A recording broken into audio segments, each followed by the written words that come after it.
Hi, hello. Welcome to today's session. So, from the previous sessions, we started our discussion from new chapter from history part, that is the age of industrialization.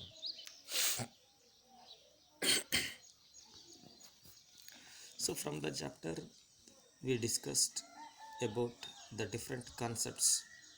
What is industrialization? What is proto-industrialization? Then, how the production was mainly obtained before the industrial revolution.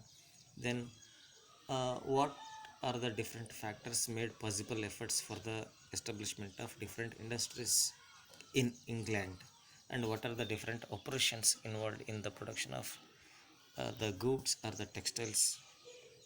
Then what different changes witnessed or noticed in the production of goods and others we discussed.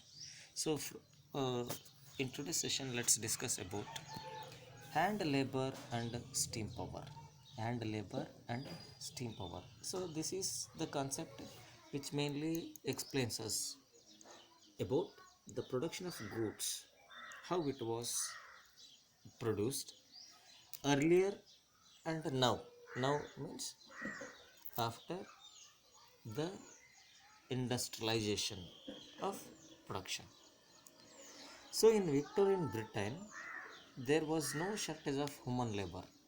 There was a good supply of man resources or human resources. In many industries, the demand for labor was seasonal, not regular. They are given a working opportunity only when the entrepreneur was needed or required during off season. So they are mainly made to remain without work. A range of products could be produced only with hand labor, not with machineries in the early stages or in the beginning. For that, there was a demand for intricate designs. Upper classes perform things produced by the hand. So, cotton textiles. It is one of the uh, good product which was having its own demand in European market, and the designs, Masuri designs, muslin designs, and other handmade designs, embroidered designs, and intricate designs made or produced by different weavers from Indian textiles. Now they got demand. So these kind of designs are mainly made by upper class people, and these are all designs made by hand only. So it indirectly focuses that though there is an introduction of machine and machineries in the production of textiles, there at the same time it requires human capital or human resources and laborers also for making these kind of special works in producing the textiles. Then life of the workers. So the different workers, one who is doing in different kind of productions. So the life of the workers, it was very uh, pathetic or different from one kind of worker to another kind of worker. So abundance of labor affected life of workers badly. Abundance of labors. So as we discussed, labors are mainly offered to work seasonally, and only few type of labors they are given regular work, and others they are not given regular work. So this abundance variations in getting working opportunities. It mainly affected very badly on the life of the workers because labor was seasonal. Labor was seasonal. This created fear of unemployment, made workers hostile to new technology. So, fear, though the working opportunity was seasonal, this condition situation made workers to think about their condition, their unemployment. So, in order to overcome from this, the laborers started to hostel, learn, adapt towards new technology, new methods where they can do their best. Then women laborers protested against introduction of spinning jenny because spinning the textile it was traditionally made by women in their houses. Now the introduction of spinning jenny it was mainly opposed by the woman and woman community.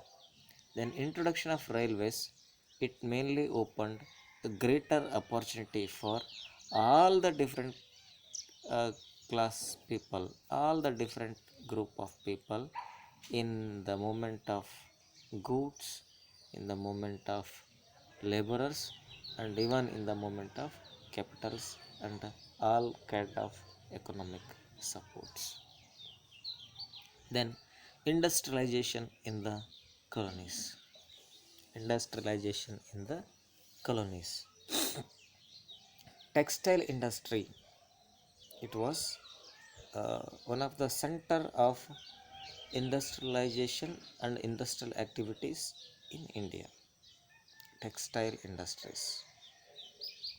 This made or this began for the age of Indian textiles in India because finer variety of cotton produced from India and different regions from India, they were mainly exported to Europe.